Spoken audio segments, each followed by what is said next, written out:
അപ്പൊ ചേനയും ചെറിയ ഉള്ളിയും കൂടിയുള്ള തീയലാണ് ഉണ്ടാക്കുന്നത്. ഞാനൊരു കടായി എടുത്തു.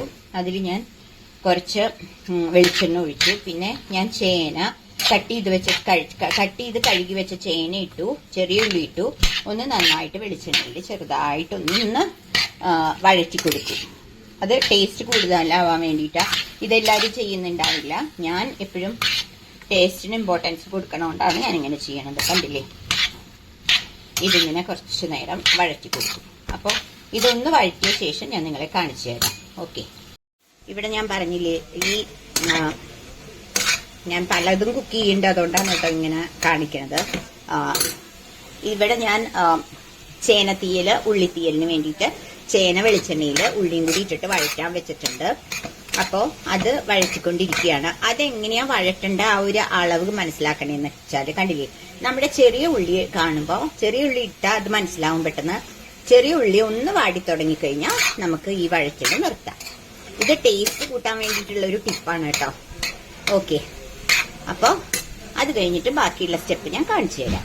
അപ്പൊ ഞാൻ പറഞ്ഞല്ലോ, ചേനയും ചെറിയ ഉള്ളിയും ഞാൻ വഴറ്റി വെച്ചിട്ടുണ്ട്. എന്നിട്ട് ആ പ്രൊസീജിയർ കഴിഞ്ഞു. ഇനി അടുത്തത് ഞാൻ തേങ്ങ കുറച്ച് വഴറ്റിയെടുക്കുകയാണ് കേട്ടോ. കുറച്ച് ഫ്രൈ ചെയ്യണം, നന്നായിട്ട് ഫ്രൈ ചെയ്യണം. അത് ഞാൻ ഇതാ ഒരു പാൻ വെച്ചിട്ട് അത് ഞാൻ ഫ്രൈ ചെയ്തുകൊണ്ടിരിക്കുകയാണ്. ഗ്യാസ് ഓൺ ചെയ്തിട്ടുണ്ട്. അപ്പോൾ ഞാൻ അത് ഫ്രൈ ചെയ്യണം. എന്നിട്ട് ഞാൻ നിങ്ങളെ കാണിക്കാം. ഓക്കെ, എൻ്റെ ആ തേങ്ങ നന്നായിട്ട് ഫ്രൈ ചെയ്തുകൊണ്ടിരിക്കുകയാണ് കേട്ടോ. ഞാനിതൊരു തേങ്ങയോളം എടുത്തിട്ടുണ്ട് കേട്ടോ. അപ്പം അത് ഞാനിങ്ങനെ ഫ്രൈ ചെയ്തുകൊണ്ടിരിക്കുകയാണ്. നല്ല ഗോൾഡൻ കളറ് ആവണ വരെ ഇത് ഫ്രൈ ചെയ്യണം. ഇതിൽ മല്ലിപ്പൊടിയും മുളക് പൊടിയും കൂടി ഇടണം. അത് ഞാൻ ഒരുവിധം ഫ്രൈ ആയിട്ട് ഞാൻ മല്ലിപ്പൊടിയും മുളക് പൊടിയും നിങ്ങളെ കാണിക്കാം. ഓക്കെ, തേങ്ങ ഒരുവിധം ഫ്രൈ ആയി തുടങ്ങി. അതിന്റെ കൂടെ നമ്മൾ ഒരു പാത്രത്തിൽ കുറച്ച് വെള്ളം എടുത്തിട്ട് ഇതാ ഒരു ഉണ്ട പുളി, വാളംപുളി ഇതിലിട്ട് വെക്കണം കേട്ടോ.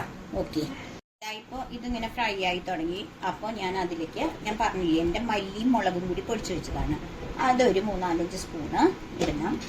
ഞാൻ കാണിച്ചില്ല, പുളി ഓൾറെഡി വെള്ളത്തിലിട്ട് വെച്ചിട്ടുണ്ട്. ഒരു ഉണ്ടപ്പുളി ഒരു 5-6 സ്പൂൺ ഇട്ടിട്ട് അതും കൂടി ഇട്ട് വഴറ്റണം.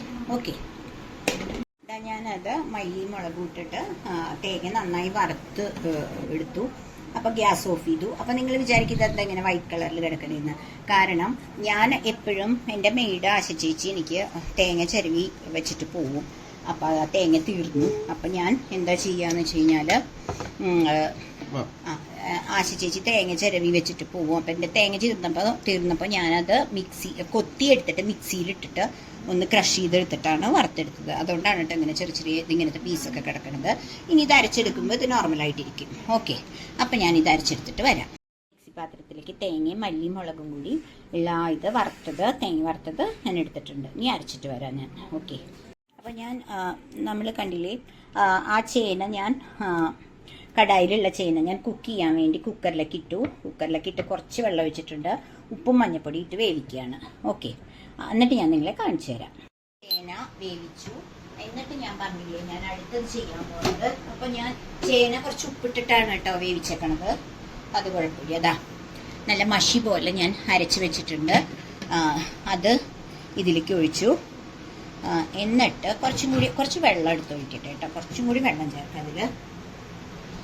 ഞാൻ വെള്ളം ചേർത്ത് എന്ന് പറയുന്നത് മിക്സിയിൽ ഒരുപാട് വന്നിരുന്നു അരച്ചിട്ട്. അപ്പം അതൊന്ന് വെള്ളം ചേർത്തിട്ട് ഇങ്ങോട്ടേക്ക് ഒഴിച്ചു. ഇനി ഞാൻ ചെയ്യണത്, ഞാൻ ഓൾറെഡി നിങ്ങളെ കാണിച്ചിരുന്നു. ഇതാ പുളി വെള്ളത്തിലിട്ടിട്ടുണ്ട്. അത് ഞാൻ ഒന്ന് ഇതിലേക്ക് ഒഴിക്കട്ടെ കേട്ടോ. പുളി ഞാൻ കൈ വെച്ച് ഒഴിക്കണത് എന്താണെന്ന് വെച്ച് കഴിഞ്ഞാൽ അതിൻ്റെ ആ ഇത് പോവാതിരിക്കാൻ കേട്ടോ. കണ്ടില്ലേ, ഇങ്ങനെ ഒഴിക്കുക. എന്നിട്ട് ഇതൊന്ന് പിഴിഞ്ഞെടുക്കുക. എന്നിട്ട് നല്ല അസൽ ഉള്ളിത്തീയൽ നമുക്ക് റെഡിയായി. ഇതൊന്ന് തിളച്ചാൽ നമുക്ക് ഉള്ളിത്തീയൽ റെഡിയായി. ഞാനപ്പോൾ ഒന്ന് നോക്കട്ടെ കേട്ടോ. എത്രത്തോളം നല്ല നൈസായിട്ട് അരയ്ക്കണം. അതേപോലെ തന്നെ നമ്മൾ എന്ത് ചെയ്യണം എന്ന് വെച്ചാൽ കുറച്ച് നന്നായിട്ട് ഫ്രൈ ചെയ്യണം. അത് നോക്കണം, കരിയരുത്. കരിഞ്ഞു കഴിഞ്ഞാൽ ഒരു കരിഞ്ഞ സ്മെല്ല് വരും. അതുപോലെ തന്നെ ടേസ്റ്റും വരും. അപ്പം ഞാൻ ഒന്ന് നോക്കട്ടെ ഉപ്പൊക്കെ. അത്യാവശ്യത്തിന് ഉപ്പേ ഉള്ളൂ. അപ്പം ഞാൻ കുറച്ചും കൂടി ഉപ്പിടുകയാണ് കേട്ടോ. അതെ, ഇത്രയും കൂടി ഉപ്പിടുകയാണ്.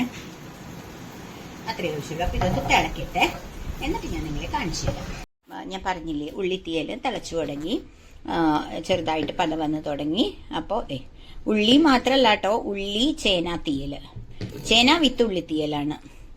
അപ്പോൾ അത് റെഡി ആയിട്ടുണ്ട്. ഇനി ഞാൻ അതിൽ ചെയ്യുന്ന അത് നല്ലോണം തിളച്ച് വരുമ്പോഴേക്കും ഞാൻ ഇതിലേക്ക് ഇതാ കണ്ടില്ലേ നിങ്ങൾ, കടുക്, വറ്റൽമുളക്, കരിവേപ്പില ഇതെല്ലാം കൂടി ഞാൻ വറുത്ത് ഇട്ടിട്ടുണ്ട്. ഓക്കെ, അപ്പോൾ ഇതാ തിളച്ച് തുടങ്ങി. അപ്പോൾ എല്ലാവരും എൻ്റെ ഈ റെസിപ്പി, അതായത് ചേന ഉള്ളി തീയൽ ഒന്ന് ട്രൈ ചെയ്ത് നോക്കുക. എന്നിട്ട് കമൻസ് എഴുതുക. ഇഷ്ടപ്പെട്ടെങ്കിൽ സബ്സ്ക്രൈബ് ചെയ്ത് ലൈക്ക് ചെയ്യുക. ഞാൻ എൻ്റെ ഈ റെസിപ്പി എൻ്റെ 10th എൻ്റെ കൂടെ പഠിച്ച ഉമ എന്ന് പറഞ്ഞ കുട്ടിക്ക് വേണ്ടി ഡെഡിക്കേറ്റ് ചെയ്യാണ്. കാരണം ഉമ്മ എന്നോട് ചോദിച്ചിരുന്നു ഇതെങ്ങനെയാണ് ഉണ്ടാക്കുക എന്ന്. അപ്പോൾ കുറച്ചായി ചോദിച്ചിട്ട്, ഇപ്പോഴാണ് എനിക്കത് ഉണ്ടാക്കാൻ പറ്റിയത്. അതുകൊണ്ട് ആ കുട്ടിക്ക് വേണ്ടി ഞാൻ ഡെഡിക്കേറ്റ് ചെയ്യുകയാണ് കേട്ടോ.